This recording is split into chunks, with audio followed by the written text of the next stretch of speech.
విశాఖ కేంద్రంగా ఏర్పాటవుతున్న దక్షిణ కోస్తా రైల్వే జోన్పై తాజా పరిణామాలు ఆశ్చర్యకర మలుపులు తిరుగుతున్నాయి. ప్రధానమంత్రి నరేంద్ర మోదీ ఇటీవల శంకుస్థాపన చేసిన ఈ జోన్ పూర్తి స్థాయిలో కార్యకలాపాలు ప్రారంభిస్తున్న ఆశలు ఉన్న సాంకేతిక అంశాలు మరియు ఒడిశా అధికారుల అభ్యంతరాల వల్ల పనులు ఆగిపోతున్నాయి.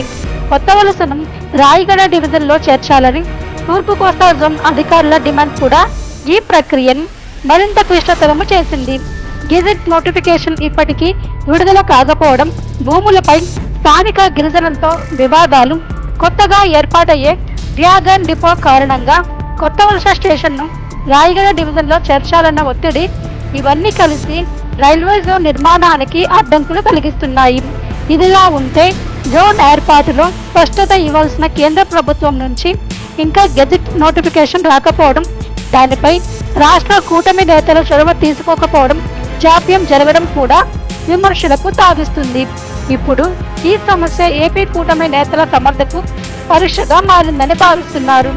ప్రజలు విశాఖ వాసులు ఎదురు చూస్తున్న ఈ రైల్వే జోన్ విషయంలో కేంద్రం రాష్ట్ర నాయకత్వం ఎలా స్పందిస్తుందన్నది కీలక అంశంగా మారింది.